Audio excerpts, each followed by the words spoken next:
Hasani Walker is a storytelling artist and sculptor who has worked at Adult Swim, Shadowmachine, and Laika. For the past 3 years, he has worked as a sculptor and puppet fabricator on Guillermo del Toro's Pinocchio, working on various characters such as the devil, the marionettes, the circus performers, and more.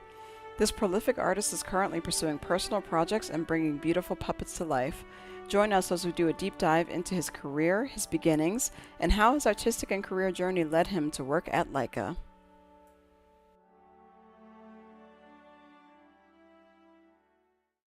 Hello, everybody, and welcome to the Painted in Color podcast. I'm co-host Lauren Brown, joined by co-host Mia Araujo and Eric Wilkerson, with a special guest, Hasani Walker.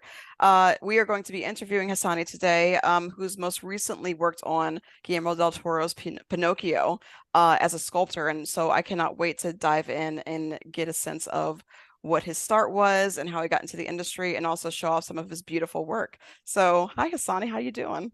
Hello, I'm doing great and happy to be here. Happy to have you here. Thank you so much for agreeing to come on the show. I really appreciate it. Yeah, I was excited to talk to you because how I found you first was through a Facebook post, actually, on one of my Black artists Facebook groups, and I saw some of your beautiful sculpture work, and you were sharing a little bit about working on the film, but I know you've also worked on other films and you have credits there. Yes. But I think a lot of people would want to know because you worked at Laika, which is like such a, such an amazing studio with amazing works. And I went to scout with some people who really wanted to get into Laika. So I'm sure people really want to know how you got into a studio like that, and also just like what your general upbringing was and what interested you as a kid, and how did that resolve into your work now?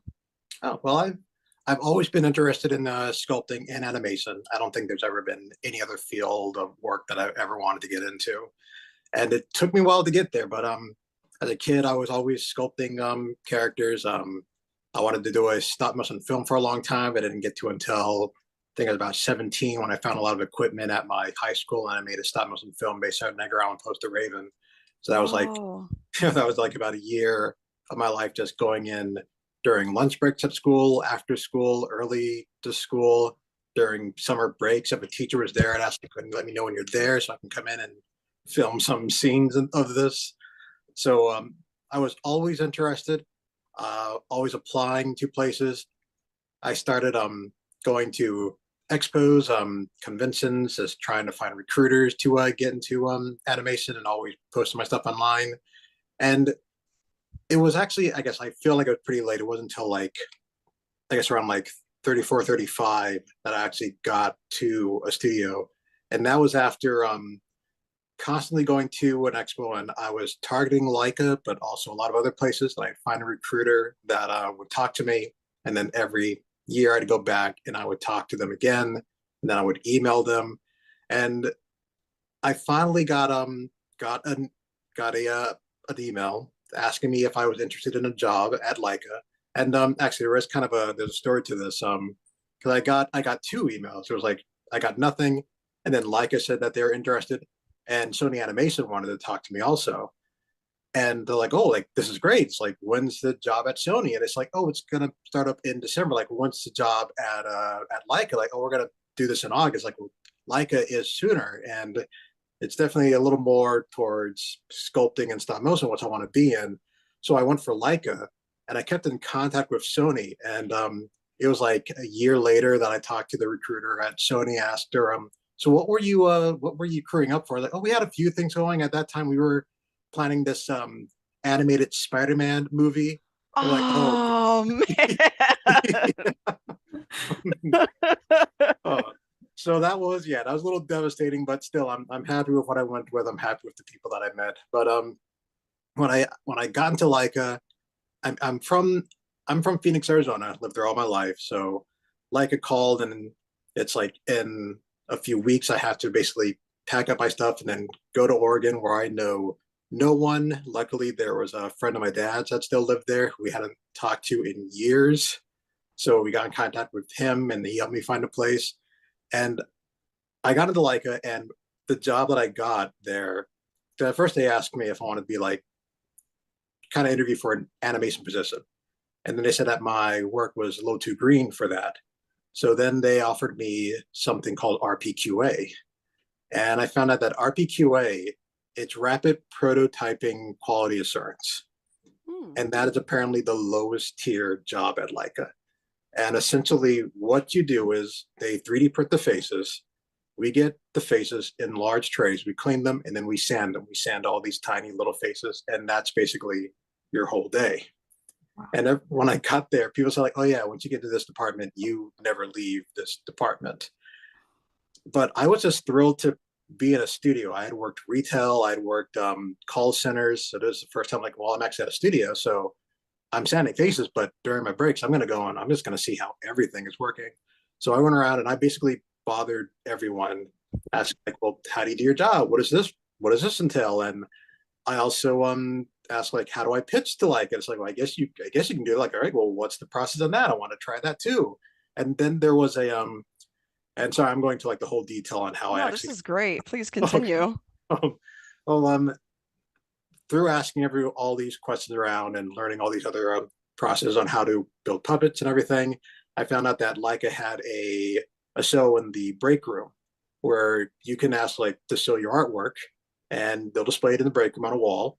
So I want to do that. Kind of do like, okay, we'll set up a time for you. So I came in. I have like all these sculptures, and they basically they put up a shelf there, and I put up the sculptures, and I had like a show in the break room for about a month, and that was taken down afterwards.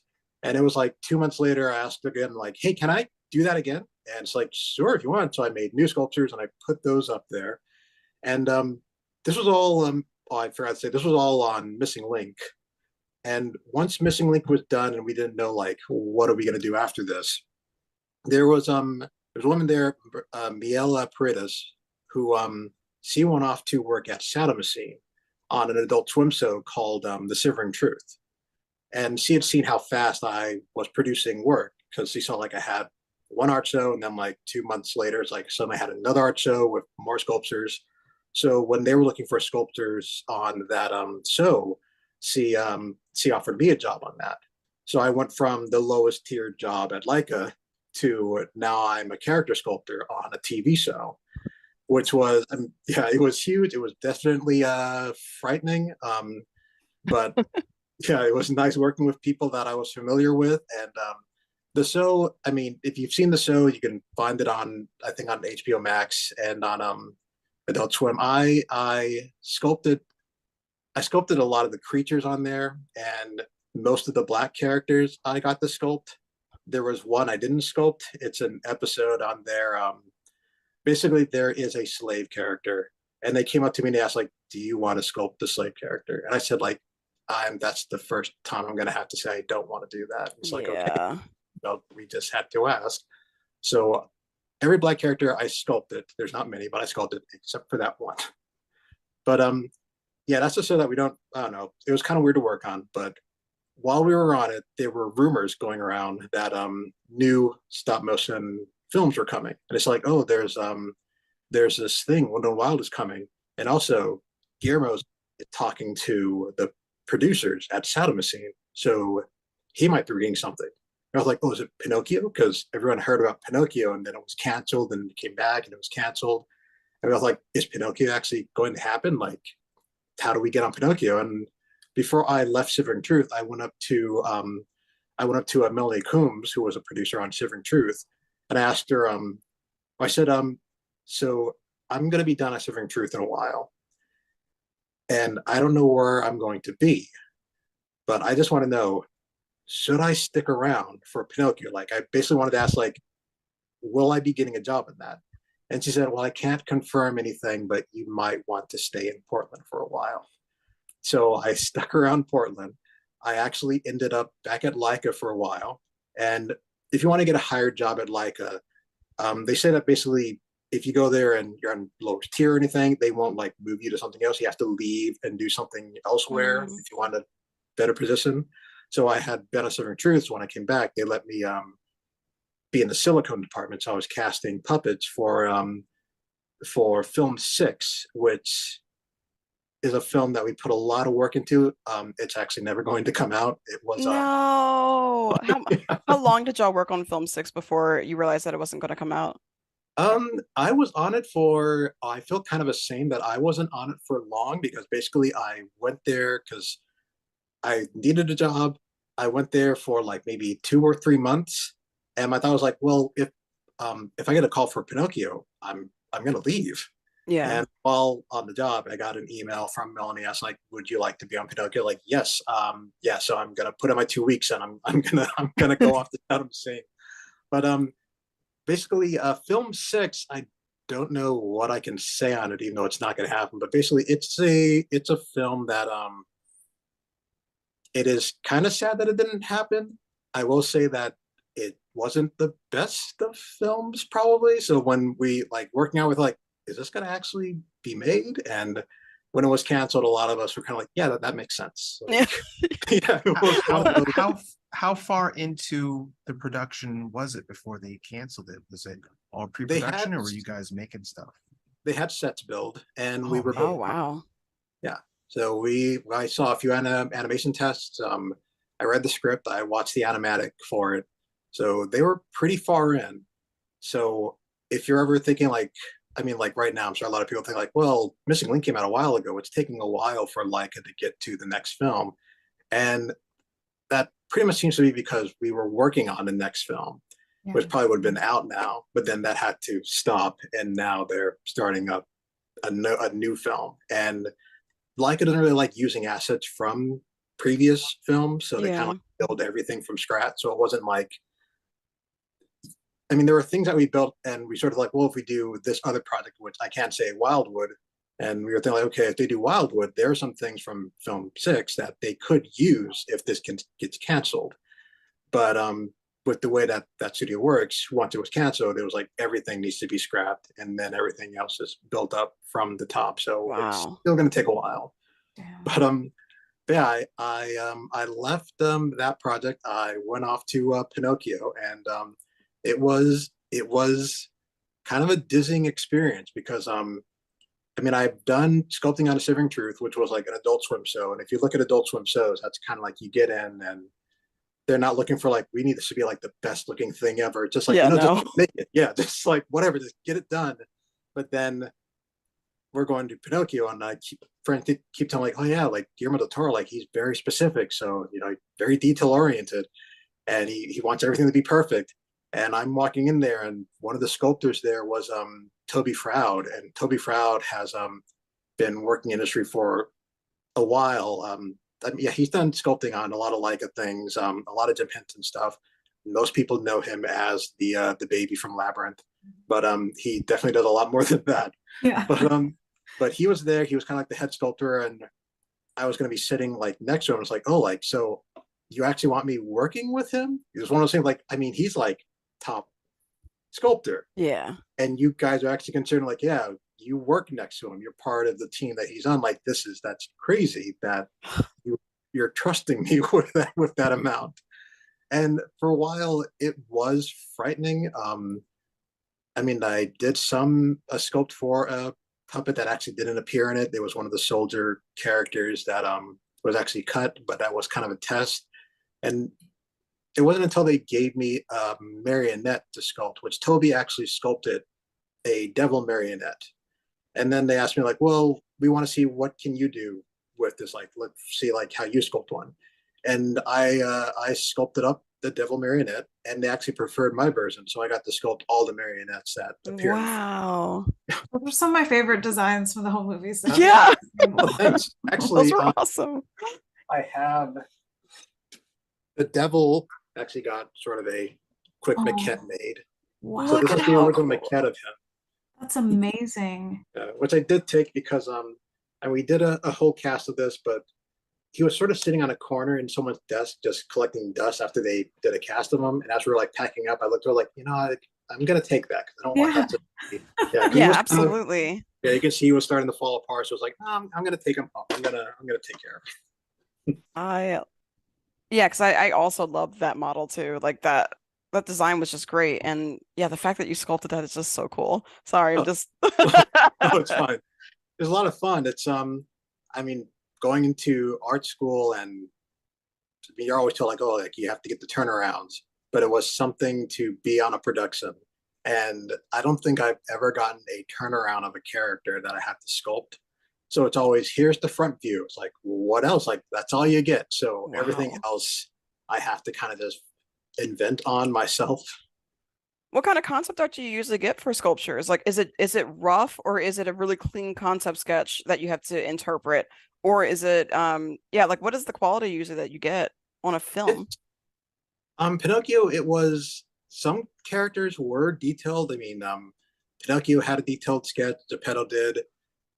But otherwise, it was kind of, yeah, you had to interpret a lot. So it was kind of like a quick sketch you sort of got. So there were things like if you see in the circus, there is a character, he's like sort of a fake conjoined twin character. He has a paper mache head. Yeah. Yeah, his hair, the sketch that, like, they wanted me to sculpt the hair for him. I sculpted a lot of hair on that too. But the hair they designed they gave me was basically a flat top, like a very 90s flat top. And I gave them that, and they said, like, well, that looks very 90s. And it's one of those things like, well, that's what the sketch is, but I've learned that they never want what the sketch is.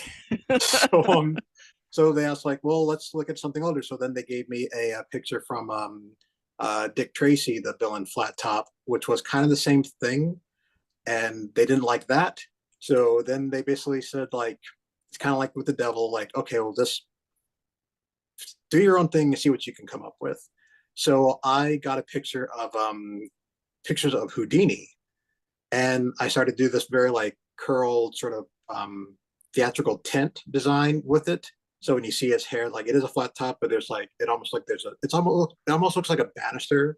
Mm. And they like that, so we went with it. So that's one of those things where we did have a sketch, but it was like, and his hair, it's flat, and that's like all the information I really had, and everything else had to be just kind of invented on the spot and figured out. So are you Wow. working in clay at this point, or are you doing stuff in ZBrush?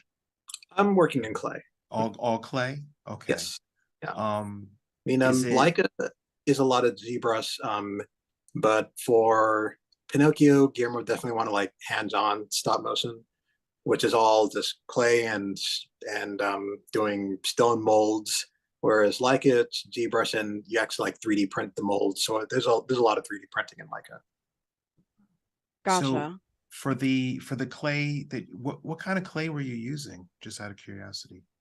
We use a gray savant clay. It's there's like different levels of it. It's like there's a hard and medium kind of clay that we prefer the hard.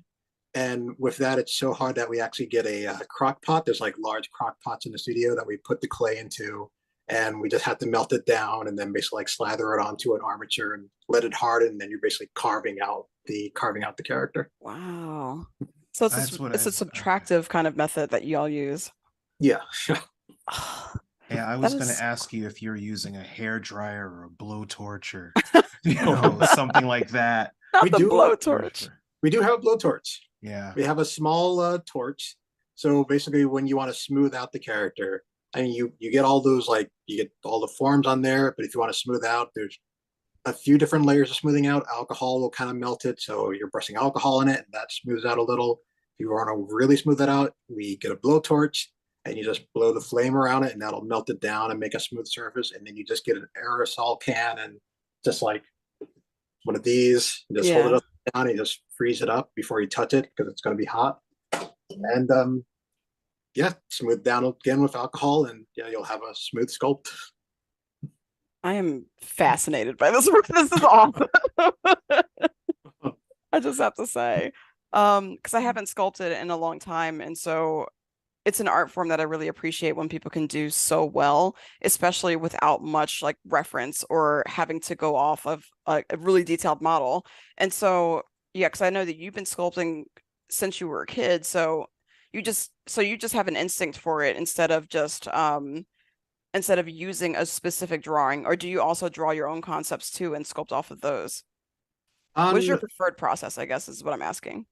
for my own personal stuff, I do kind of just go for it, but I just kind of like just the free pan of just like grabbing clay and just sculpting it and just seeing what it comes up into. I will do sketches every now and then if I'm planning something a little more complicated. Like I do make puppets on my own free time, which I do have. There's while on Pinocchio, I mean, I did make puppets just for myself, and this is every production.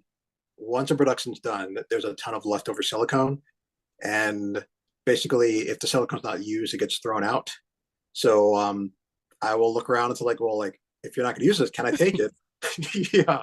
So I do take silicone, and I will make Ooh. my own kind of puppets from it. This is Wednesday? leftover. Yeah, I have Sorry, a go on. Wednesday, and I have an Alice actually also. Oh, wow. Wow. Which, if you ever seen the film Booksmart by Olivia Wilde, there's a part in it when they sort of become Barbie dolls, and that was done at Shadowmachine. The silicone was left under a table. They said they weren't going to use it, so I grabbed it, and these came from. That's awesome. That is so cool. Can you give us a turnaround of both of them? I just want to see them in Oh, detail. sure. Oh, yeah, definitely. Just.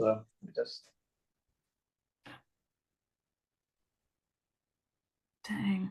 How long does Oh, look something at like the that skull. take? Oh, yeah. Awesome. Also has like some detailed Oh, boots. those boots are Wow. great. Yeah, that's something that I kind of came into at Shadowmachine.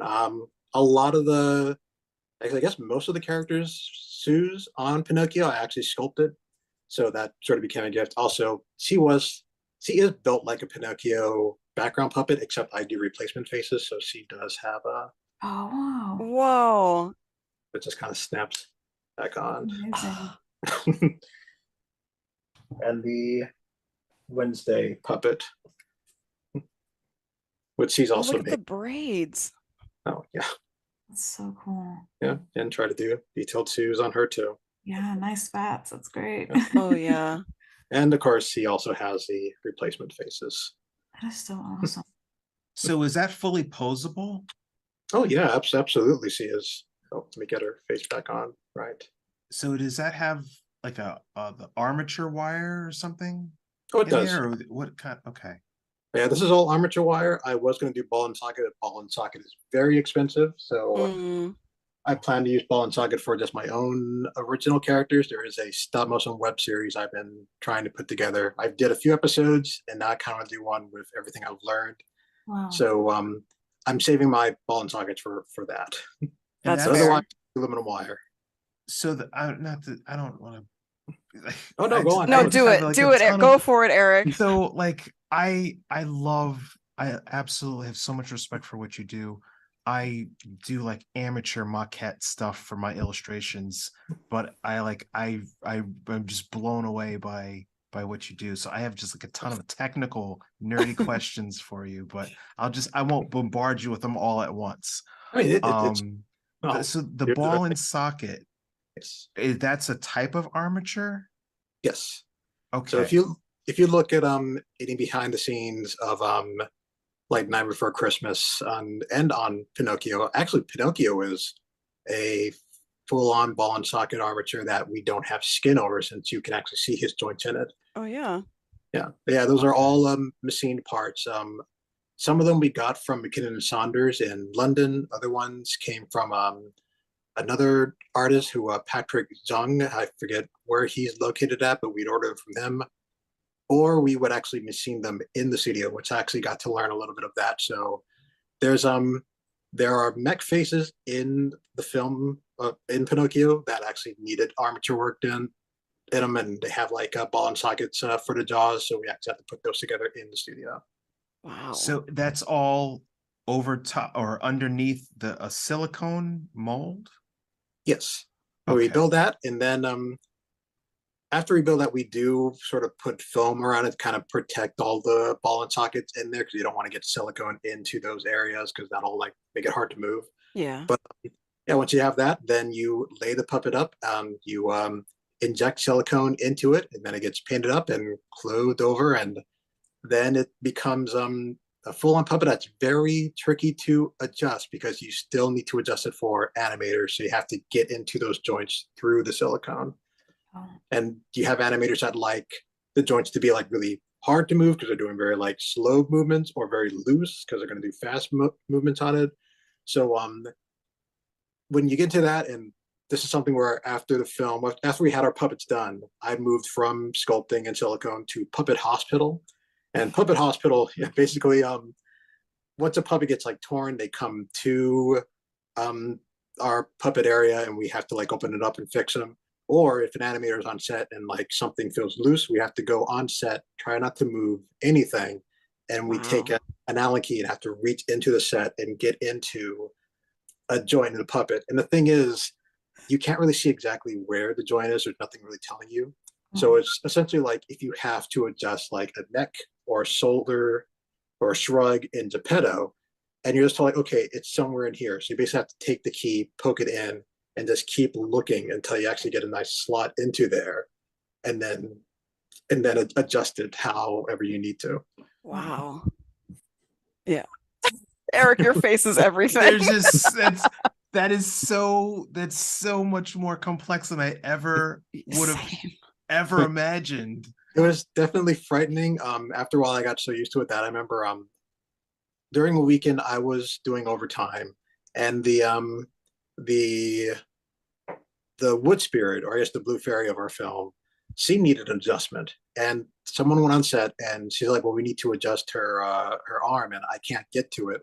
So they asked me to go on set. So I looked at it, and at that point I was so used to it that she said like, well, I don't know where to get into it. I was like, oh, well, let's just get in there. So I basically took an X-Acto knife and slice her open and lift it up. And it's like, well, there it is. We'll just adjust that, and once we get it, we'll just glue that back in, and it'll be fine.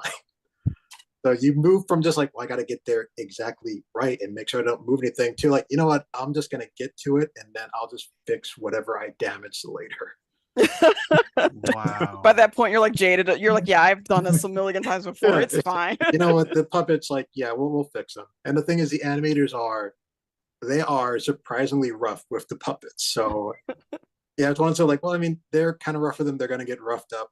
So I may as well, if I need to get something in there, I may as well do the same with them if I can fix them in the end. So what's the average turnaround time for just creating the puppet, from, I guess, from concept to production ready model? On Pinocchio, for like, I mean, if you're going to like main character, it's definitely a long time, since there's like a lot of adjustments. There was one thing on kind of like Geppetto needed so many adjustments once he was actually done, and we're testing the look of him. I remember there was a whole thing where he had a furrowed brow, and I was like, oh yeah, that looks great. And Guillermo came back, she's like, yeah, but when he furrows his brow, it looks like a butt. And there was like, well, we don't see it. Like, yeah, well, at the end, he's like, I guess I'm the only one that sees this, so I guess we're just going to live with him having a butt forehead. So they're like, okay, well, if that's what Guillermo, we have to fix it for Guillermo. So then Geppetto had to go back, and his forehead had to be resculpted so that it would form right. But if you're looking at background puppets, the turnaround for a background puppet was, I'd say maybe around like 2 weeks, maybe, from like beginning to end. But once we had a form, which Pinocchio had a lot of puppets reused, so we were just kind of like remaking parts of them. It went much quicker once you had everything sculpted out and everything molded, and then you just had to just build the armature, inject the silicone, and build a head for it. And we had different areas doing different parts, so different people building the armature, different people building the silicone, and different people building the heads and the eyes. Which, since just like I asked a lot of questions, I got to do each portion of that for Pinocchio. So there are whole departments where somebody is just in charge of expressions and eyes, and I've seen those heads, like trays and trays of heads. There is I mean, it's sort of the same department, but you get someone will just get like assigned that position. For a while, I was assigned all the kid mech heads, which I remember because like I was told, Guillermo was precise. So there's a scene when you see all the kids in the camp at the Mussolini camp training. Yeah. And yeah, we had different level of puppets. There were like flat puppets for just way in the background that were just kind of like cardboard stand-ins almost. There were hard head puppets, so nothing would move. It was just a resin plastic head. And then some were just the eyes, and then you had full-on mech heads. And I got a list of 10 kids, of just like 10 different type of kids. I was like, okay, so you want like just like a hard hits cast or a silicone skin made? And they told me like, oh no, Guillermo decided that he wants all these kids to now have movable faces. So instead of like levels of backgrounds, they all need to have mech faces. Ooh. So it was sort of like, okay, so now I need to do 10 mechanical heads. And that's at first involved a lot of fiberglassing. So basically me going to the room, like mask up and like, yeah, like covered up, building fiberglass heads and then building the jaws for them and making sure that the eyes fit. So it's just for a few months, maybe 3 months, four, it was just, I was just doing heads for these kids. Wow. This Loving process every is so second of it. tactile. Yeah, me too. I'm just like, wow, it's so tactile because it's so different from other fields in animation because most of us are sitting at our computers just like doing each frame or doing different colors or things like that. But you were actually touching different materials in different parts of the process and fiberglassing and blowtorching. And it's like it sounds very active of a process. It And I is. think that's why it's so fascinating. Yeah, there's a little bit of a metalsmithing and yeah, there's a lot to it. Now, Yeah. I want to ask you, I'm not specifically about what that film 6 was about, but I mean, it's I just can't imagine working on a stop motion film, being like right in the middle of it and having somebody just pull the plug. It'd This is be actually like yeah. being in the middle of an oil painting and then have somebody go, no. This is actually why I asked more about film 6 because this is a thing that happens often in the animation industry where you'll be working on, I mean, I worked on a project in animation for 9 months and it got canned. So it's like it happens a lot. And I think people who are listening need to know that this is a thing that is common. And it's Yeah, unfortunate, but it's common. yeah. That Yeah, was and some, it's just like you got to move on. But how did you take it when it got canceled aside from I know the resignation of like, oh, I guess this needed to be. fortunately, I had already went to Pinocchio when it was canceled. I will say that Missing Link we thought was going to get canceled a few times. Oh, So wow. yeah, because there was a, I mean, if you remember, Missing Link came out around the same time that Travis went to do the Bumblebee movie, the Transformers Bumblebee film. So I remember being at the studio and on an evening I saw this news article just like, oh, Travis Knight's going to direct Bumblebee. And I was like, oh, that's interesting. So I posted that online and I got a response from someone at Laika. It's like, would have been great if we heard about that first. Like, oh, tomorrow's going to be an interesting day.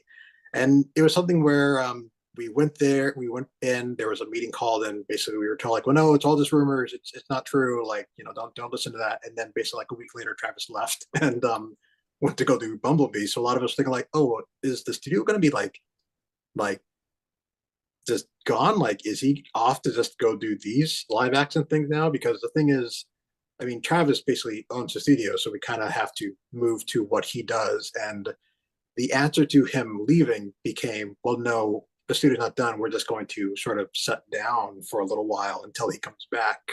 Which we're all like, are you going to get a replacement for him? Like, well, no, we're just going to pause. And Wow. well, if he can again when he comes back. So that was sort of the, I guess my first English was like, oh, a project we're working on, this could just be gone. Like Missing Link, we just like, okay, like we could be working on this and then like who knows, like tomorrow we could be called in a meeting. It's like, okay, we decided not to move forward with this.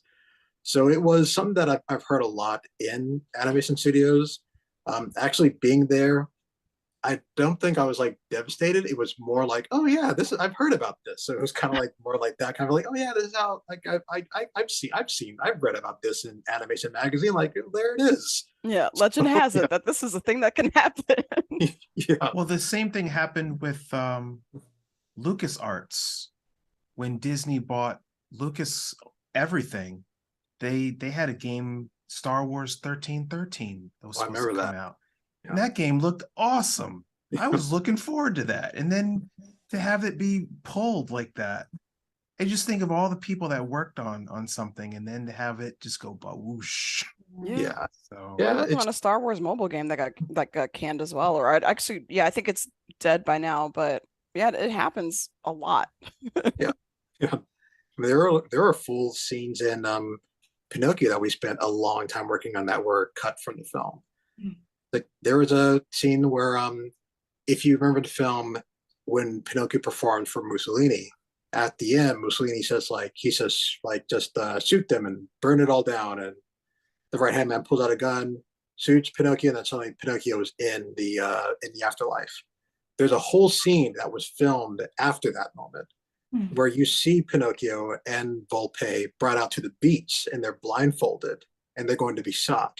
And when Pinocchio hears the gunshots, he thinks it's popcorn. And I remember going out onto set and like Spazzatura was going to jump onto Volpe and like untie him, and that's how he escapes. So there was a whole thing of back and forth of going on there and trying not to move the sand that was going to be on the beach, and getting over to Spazzatura and making sure that you couldn't see the tie downs on his feet. So we're like putting clay over that, and we're putting silicone over that, and it was like all of this time of work, and then watching the films and just seeing it And move it's from. just, It was like, oh, okay, they cut that out. That's gone.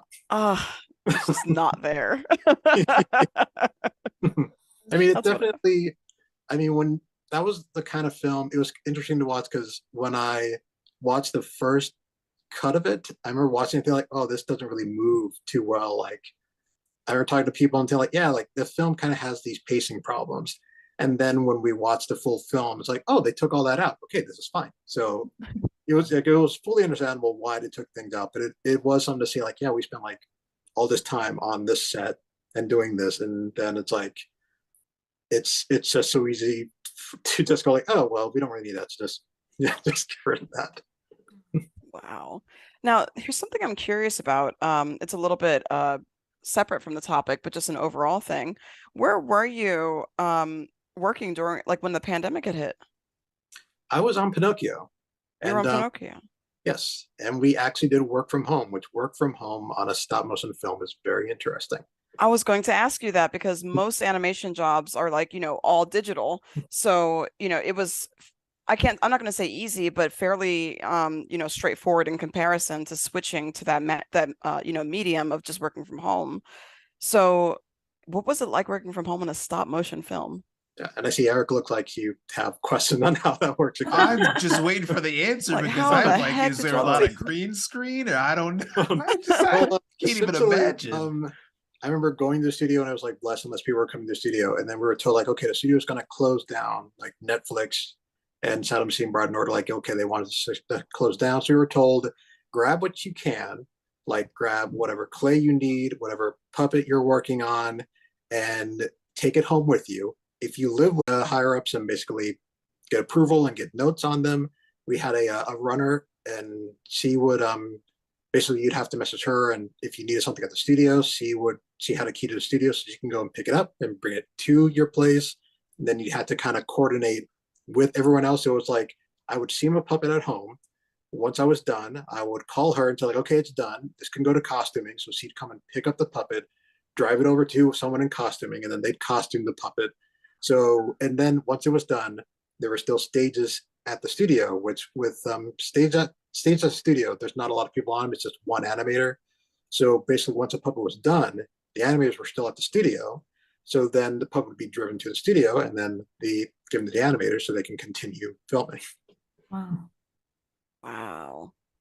That is complex. Yeah. What were the like how did you feel after being so like integrated in the studio and then having to work from home for so like when did y'all actually go back to the studio, by the way?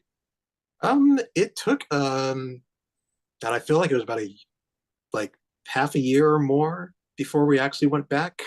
Damn. So it was a little weird. I mean, I do like being there because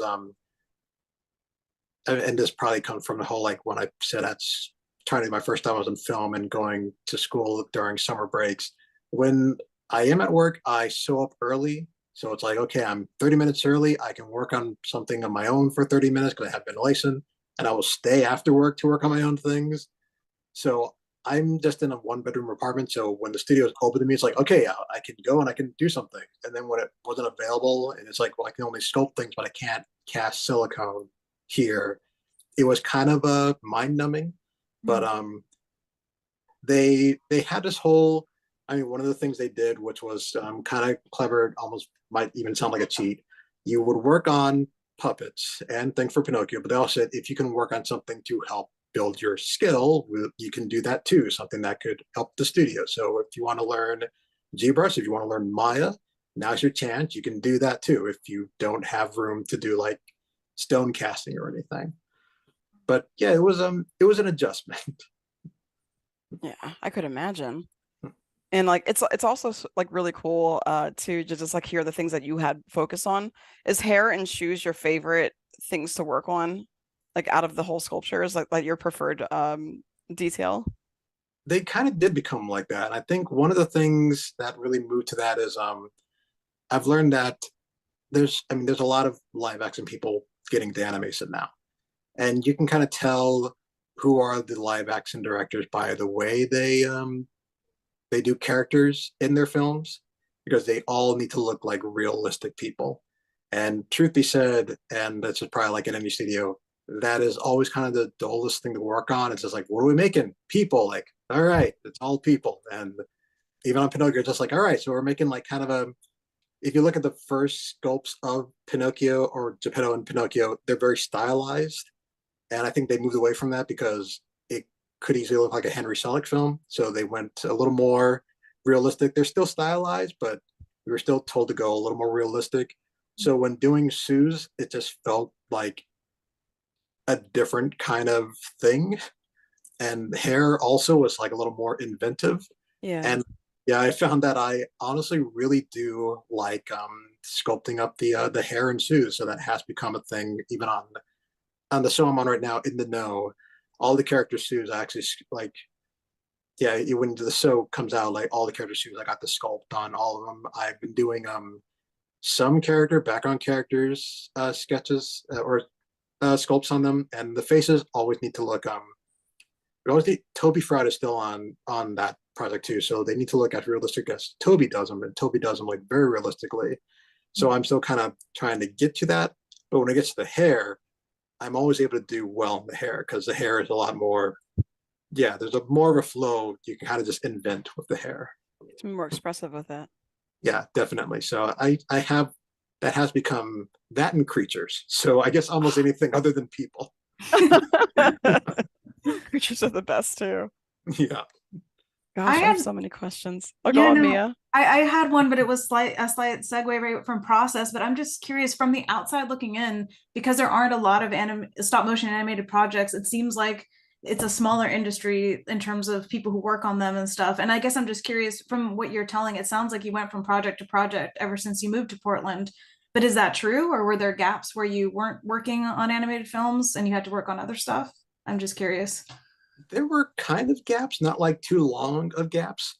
I mean, fortunately, like before going into this, I always knew that when you get into, I mean, I've been looking at animation studios for pretty much as long as I can remember. So I always knew like, okay, when you're on an animated project, it could easily just be like, once it's over, you're just out of a job. Yeah. So on every animated project, it's always like, okay, I need to save as much as I can because I don't know when I'll have a job after this. So after Missing Link, there was a gap where I didn't have anything. I kept wondering, like, am I gonna have to go back to Phoenix? Because I feel like if I go back to Phoenix, then I don't know if I'll be able to come back here. I'd rather just stay in Portland or go to LA or just someplace with an animation studio. So while I was, well, first off from Missing Link, I was asking people like, is there any work that is available? And I got onto something called Stickbot, which is like a toy company, and they do TikTok videos.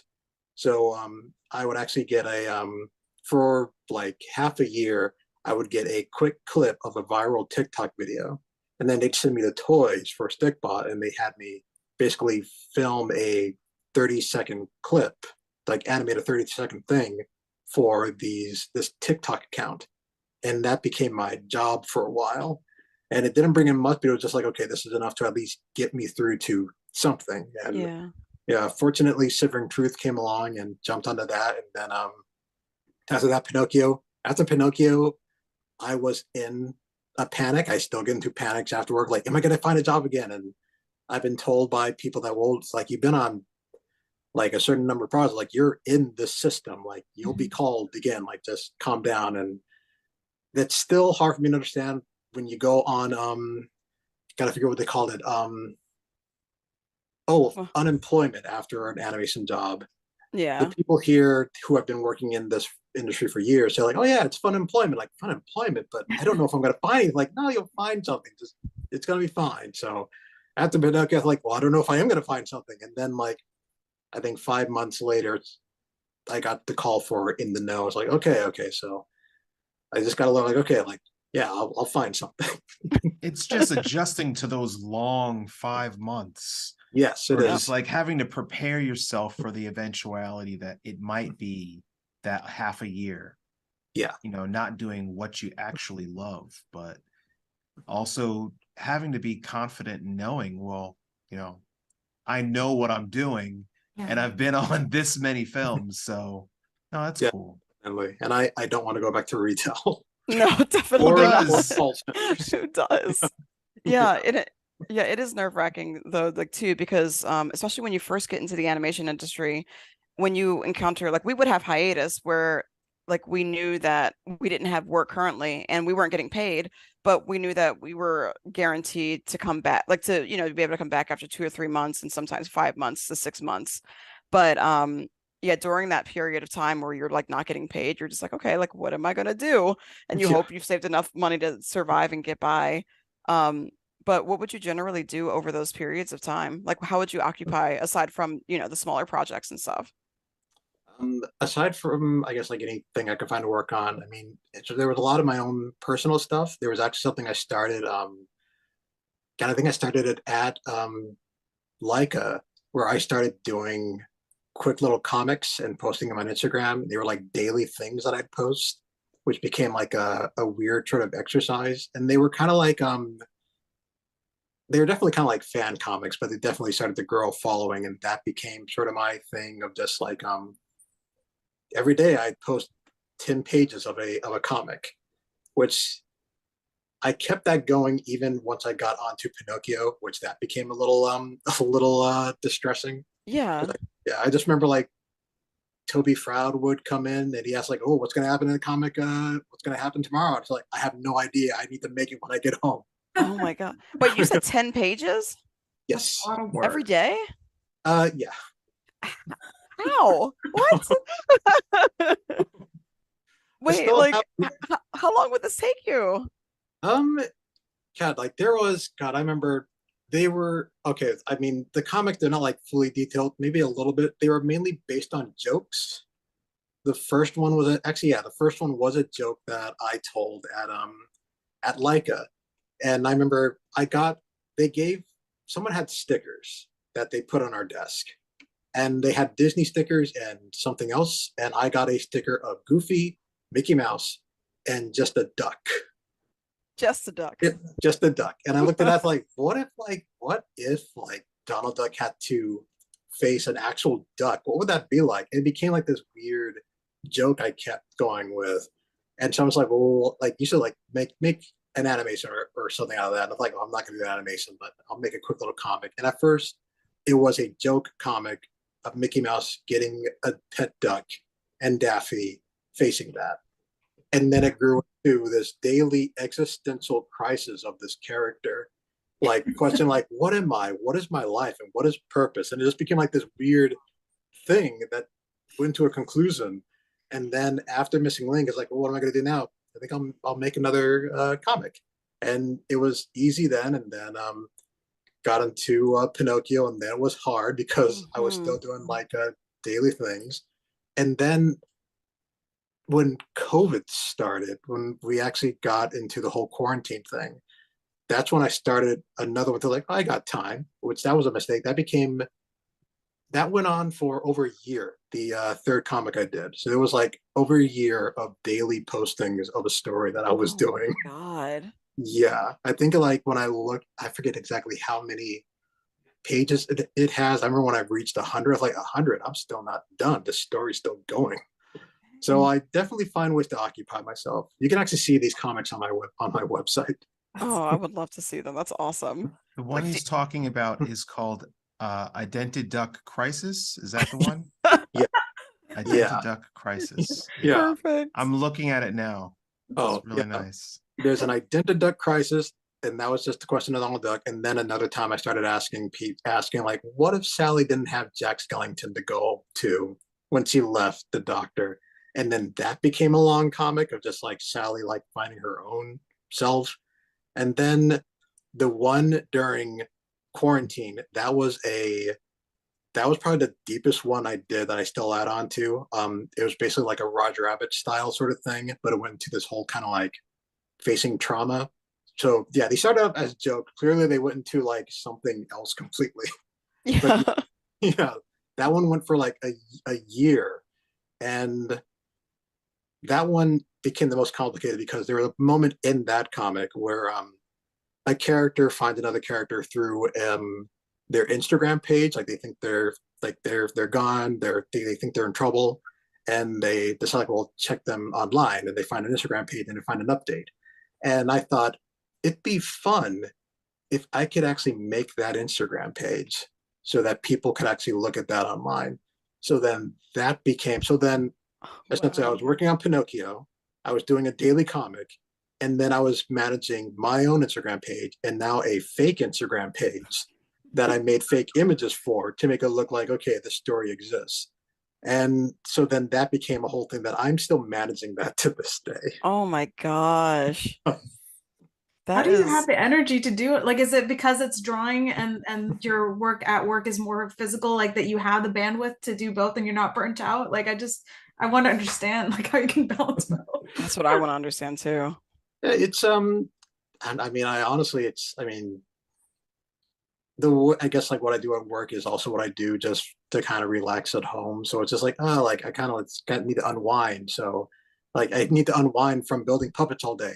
I think I'll build a puppet. So that'll just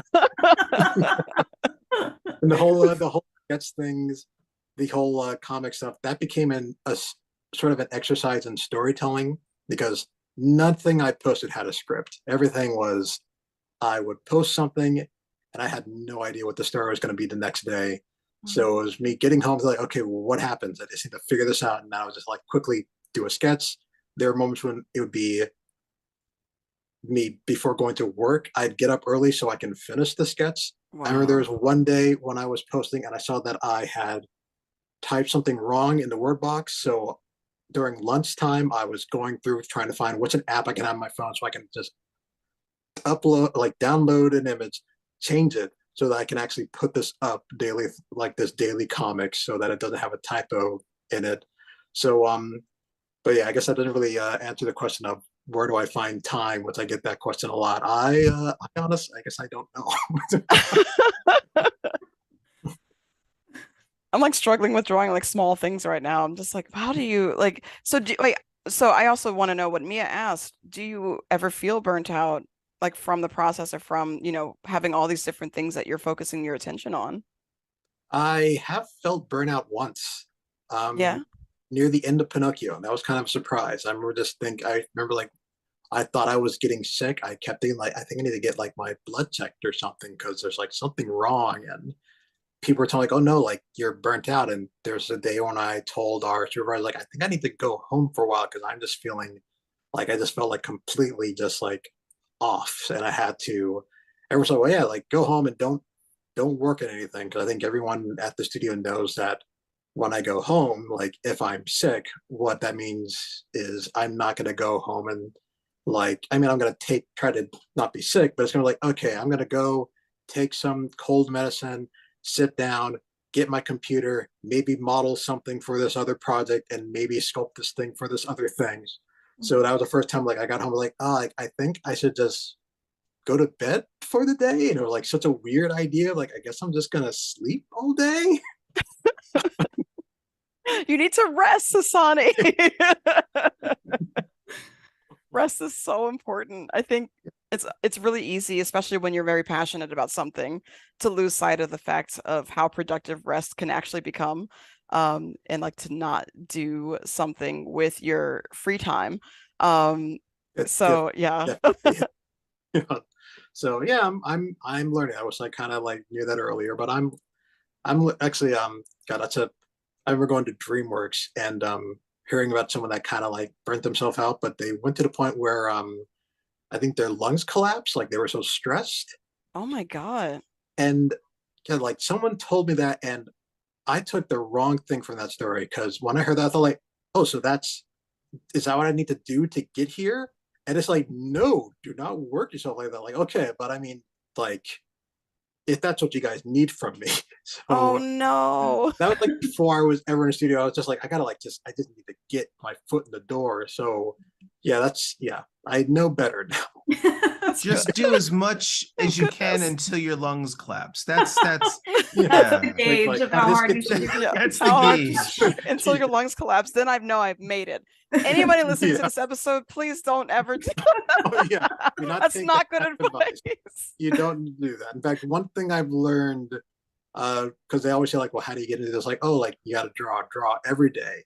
And I took that to heart, and I definitely learned now, like, oh, like you don't have to draw every day. Just like draw when you can, but most importantly, draw what you want to draw. Like, have fun with it. Yeah. Yeah, and I think that's basically what the motivation, or I guess how I keep it motivated to do all these other things. Because when I'm at work and just like sculpting a person, just like, well, yeah, this is work.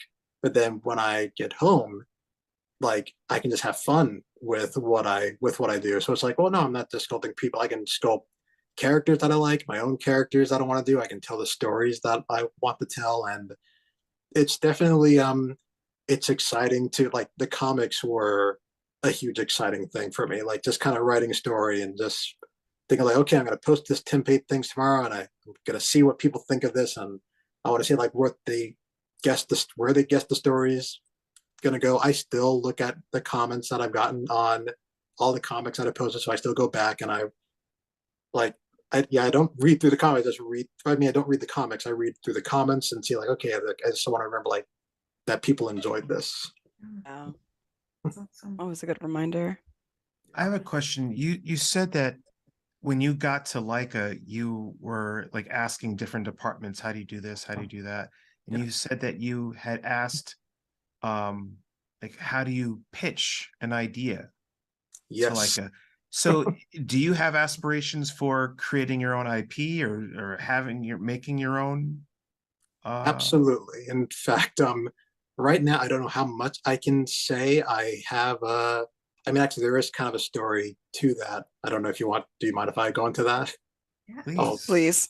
Actually, everywhere, even before Laika, I was on YouTube working with Frederator's like a partner on my YouTube channel, which yeah, like that was something where I asked them like how did I pitch to them, and they said sure, and that was something where like I was able to and never got through. Laika was a place where I asked like, can I pitch to you? And they said yes, and I did pitch to them.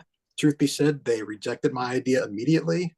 What they want, I mean, there's something where I guess like they definitely want something that's a little less like fantastical, and I had this idea that was like a fantastical kind of a musical, and they said like, well, no, we don't want to do like that, because that's like they don't want to do something that kind of feels like Burton-esque or like Disney-esque. So I was just kind of code like no, like immediately, and like, and my first I was like, okay, well, what do you want? I will try to make a story to that.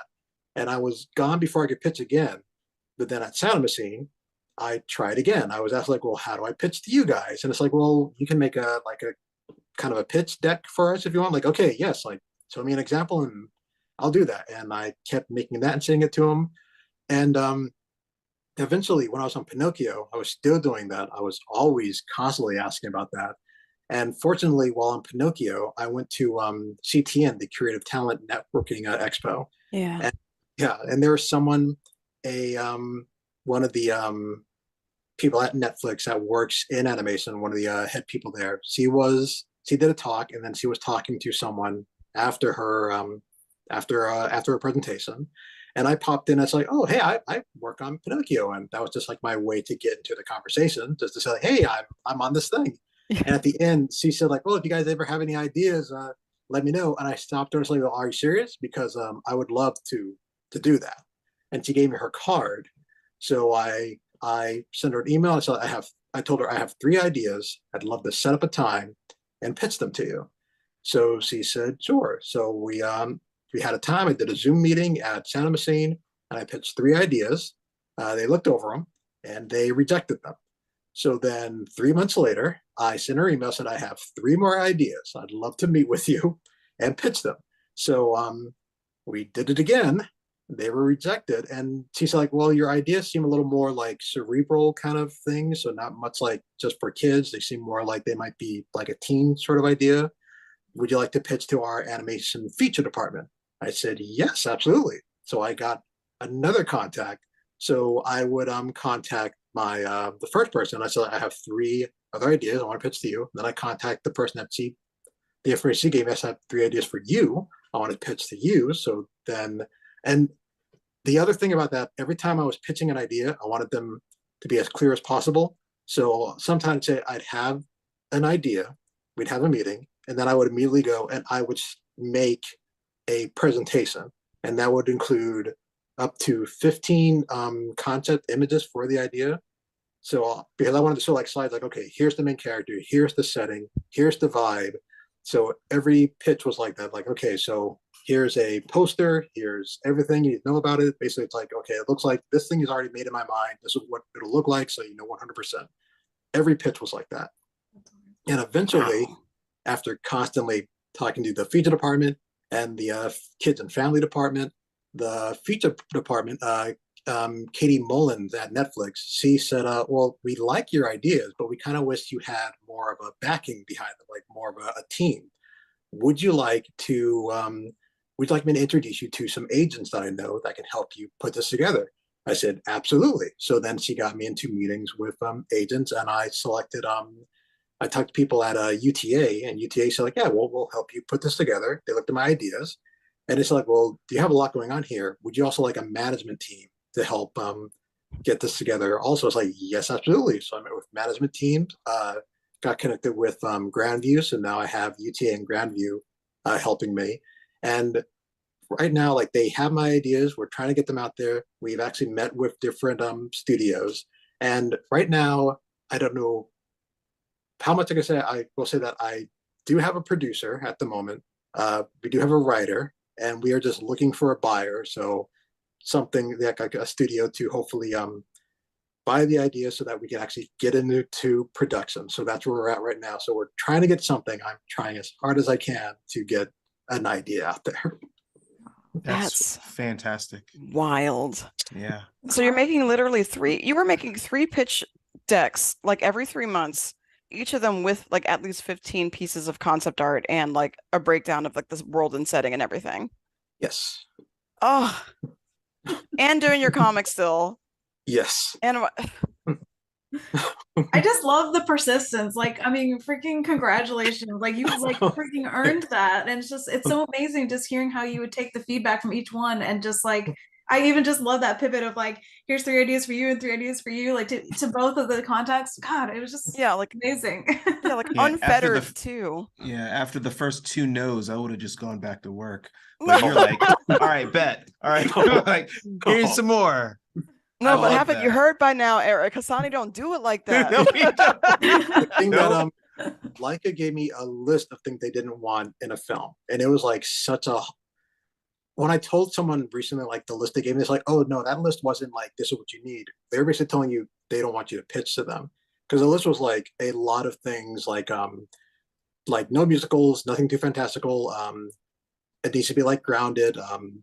It needs like no kids, and it's like this whole thing that seemed like an impossible list. And I was still looking at that thing like, okay, I need to figure out how do I make something to this list. Like I was not going to stop bugging them. If I was still there, I would still keep bugging them. Wow. Just like I'm still bugging Shadowmachine. I go to Alex Buckley, the owner of Shadowmachine. I run into him, and I will still say like, oh, I have these ideas. Like, did you get the pitch that I sent you? And I will email him. So I'm trying until I get there. That's amazing. Yeah, I mean, it's like there's so many no's in that industry. Sorry, real quick. I was just gonna say that it's like you're just like pushing through, and I love that. I think that's amazing. Yeah, I mean, persistence definitely seems like it's the central theme around your whole career and how you got started, because you said you've been going to conventions and sending emails and like following up with people and making sure that you could get your in. So like you've never given that up, and I really don't see that a lot. Like even when people are super persistent when they first start out, that persistence usually like wanes once you get more comfortable within the industry and you're like, okay, but like you stayed hungry, like you never stopped trying for more and more. And like, that's really, it's impressive. And I'm also like just burnt out listening to you talk about this. I was like, you're making me exhausted, but that's amazing that you can do that. And yeah, it is a quality that is not common when you've had an established career. When you've got the talent and you've tasted retail, Yeah. you like, know, listen. it's like jail. You know, you don't ever want to go back. Oh yeah. Yeah. I am not going back. Then you bust your ass. Yes. That's just how it goes. With a capital A. Like that's That's right. That That is resonates. right. oh yeah. Like, I know exactly what I want, so I'm trying as hard as possible. I definitely want to get like be a showrunner or something, or to direct an animated feature. That is like the major goal that I am just constantly trying to get at. Amazing. with how you lead your life, I have absolutely no doubt that that's going to happen sometime soon. So yeah, seriously, like keep at it. Like this whole conversation was just fascinating to me, and it was really, really cool to learn so much about the process and also just you as an artist and a person. Like it's just incredible. Oh, thank you. Yeah, you've blown me away. Are there any more, before we go, are there any more puppets that you have to show? I just like to see your work, like in like as you like have it with you. Are there any more that you want to show off that you're really proud of? Let's see, what do I do have? I do have a few things around with me. I do have, like I said, I was putting together pitches for things and as much artwork as possible. I did have a Christmas story that I was putting together. So it was going to be a stop motion one. So I did make a quick maquette of a character. That is beautiful. Yes. So your pitches have like They even have wait, I want to see your little bird companion. Like I want to see that in more it's like a little detail. like mechanical Oh, bird. that's so cool. It's I so love that cool. so much. So when you were saying you were making up concepts, this is what you're talking about? That's what C had a concept of that. So C is like the one of the few that had a sculpture actually made. The other ones all had detailed just like colored paintings that I made for them. The one that we're actually trying to pitch right now has gone through like so many things that there's definitely over 100 concept pieces that I've made for the idea. And I've told like, because there was, I mean, once we actually got like to a producer point and then they wanted like input in the story and they were like, well, we'd like to see this and other things. And I was like adding more and more. Then every time we would change the pitch, I would go in and I would make artwork that would then line up to the pitches. And I think even right now, basically it's like we're reading a storybook to everyone that we're pitching to. But I was telling them like, well, once like, if we keep going, like soon I can make like a whole graphic novel of this idea.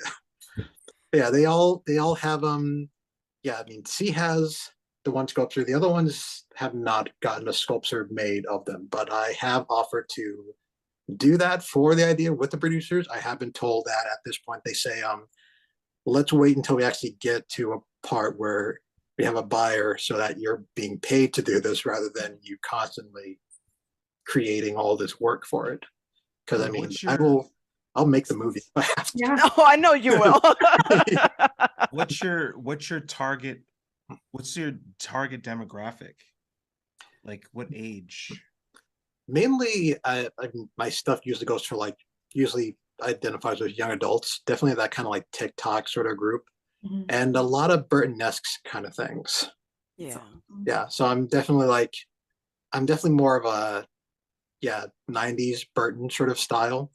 Although with every idea that I've done, pretty much every character is black in every pitch that I've presented. So I was always just like, yeah, it's a Burton-esque style, but it's definitely like the main characters are black, like nearly all the characters are black. That's awesome. And that's what we need in the market too, because like Wendell and Wild came out, and that was like one of the first, movies that was like that. And we definitely need more of that in the industry for sure. And I'm glad that you were, you're sticking to those guns as well, because we need that kind of representation. And also we need more people like you in the industry as well, because I cannot think of anybody else who does what you do, who looks like you. And that's really important to be able to, put you front and center and have you create something that can be impactful on so many lives. So again, I know you're going to get there. Well, thanks. Definitely doing my best. So yeah. Yeah. And yeah, looking at Window Wild, I think we were that was actually I was we were hoping to talk to Monkey Paw at some point. I feel like Netflix didn't really advertise Window Wild as much as we'd hoped, so it Hmm. sort of became more of a cult sort of film. Mhm. So yeah, I'm not sure exactly how much Monkey Paw is looking at animation after that happened, but still pushing forward. And I have actually gotten definitely not from Ground Free or UTA. They've been great, and the producers I have now have been great. I have gotten comments from other producers, very weird ones on changing the black characters, which became like an immediate no from me. Like Yeah. there's always it's always a strange thing. Was like, well, let's make it more marketable. It's like, well, what if they were like talking cups? Like, oh, okay. And it's just like I cannot work with this. It's unbelievable. It's like it's disappointing, but not surprising in the slightest, and that's unfortunate. Yeah, yeah. So it's definitely disappointing, but I'm definitely sticking to what I want. So No. I have said no on a lot of occasions during pitches, which is I guess like since I don't know, I'm definitely eager to get to that point, but whenever I'm sort of offered an idea like, well, what if we change the idea and it's like this? And I keep thinking like, well, if we do that and I need to face my friends and families and just myself and look at this idea and see it the way that they're looking at it, like I couldn't do that. So I had to say no to a lot of things. Yeah. Yeah. But, it's compromising the core vision to change such a fundamental part of it. So Yeah. it's hard to have that kind of fortitude to be able to do that and to know that you believe in something so much that you can reject the opportunity that's in front of you, even if you know that might work out. And like I think again, that's like even more impressive than like I think that just it's just so cool and it's really inspiring as well. Yeah. Well, thank you. So Yeah. yeah, always trying my best. I'm sure I have other things here that I could actually so there's Please do. yeah, I'll just start sort of gathering some things here. Yes.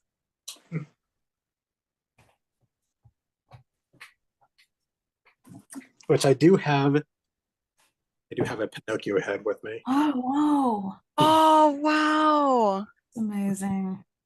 Hey, buddy. Which, I sort of feel this will come into the same tradition as every studio that at least every stop motion studio that I've been at, they since you're working with people that have worked in stop motion for a while, they usually have things from the productions they worked on. So now there's probably going to be a Pinocchio mold at every place you go to, because there's also now a Jack Skellington head at every studio. Wow. Wow. You can actually like start collecting Jack Skellington heads on different productions. That's so freaking That's so cool. cool. It's a badge of honors. There's also this was one of the sculpts. Oh, wow. It was Wow. kind of my own kind of Sally Ragdoll thing, which may have this was in the show at Laika, and also you can see that I was already starting on Sue's. Yes. Yeah. It's beautiful. God, it's so surreal to see the actual model. Like that's so cool. And from this, Really I gorgeous. got the job on Shivering Truth. Wow. I I can't state it enough. I'm just blown away by everything that you've talked about and shown us today. Seriously, Hasani, this has been an absolute pleasure. And thank you so much for coming on the show. Before we leave, is there anything that you want to plug and advertise before we take it out? Um, gosh, because now when I think about that, like I have a few things that I'm actually doing that I'm doing. Please. Because I mean, you can always see work on my Patreon page, which is it's Hasani Studios at Patreon, which I put my name on everything because it's a very uncommon name, so it's easy to find me. So that's another thing. If you want to find me, just look up Hasani Walker, and Hasani is just like Dasani Water, but with an H instead of a D. That's how I introduce myself, so people can find me. Yeah, they remember me, and along with that, there's that one of the comics I mentioned. There's one that's called Doris Doodle. That's the one that's been taking the most amount of work. The one that has a story of trauma that I'm actually working to make into a graphic novel now. So that's something that I'm going to start posting a lot on my Patreon and hopefully get a Kickstarter to get like pre-orders for the book and maybe make some of the other comics into books. Although Doris is probably the only one that has original characters that I can just like market myself. Yeah. But yeah, so that's two things I have going on. There are other things, but yeah, I don't know if they're ready to be announced just yet. That's fair. Well, again, thank you so much, Hasani. And for everybody listening, if y'all enjoyed this episode, please feel free to go to visit Hasani's website and look at his wonderful works, and also leave a comment letting us know how much you like this episode. Subscribe if you have the chance to do so. It'd be awesome. And also, oh yeah, you said that you had episodes out on YouTube, didn't you? That you made? Yeah. What So, are those yeah, called? The series, it's called My Bedroom Door. So the whole idea is that there's at night a door appears in this girl's room every night when she's alone. She can't open it, but when she looks away, the door will open. But when she looks at it, it'll close immediately. And it's more or less how this door starts to become like this source of madness for her, and then it starts to sort of infect her friends, and it's an ongoing horror story. Oh, that sounds awesome. So also check that out as well. All the links of what Hasani has talked about are below in the description. But thank you so much again for joining us, Hasani. This has been wonderful. And for everybody listening and participating in the live chat, thank you so much for chatting with us. And we will see you next time. Bye, everybody. All right, thank you.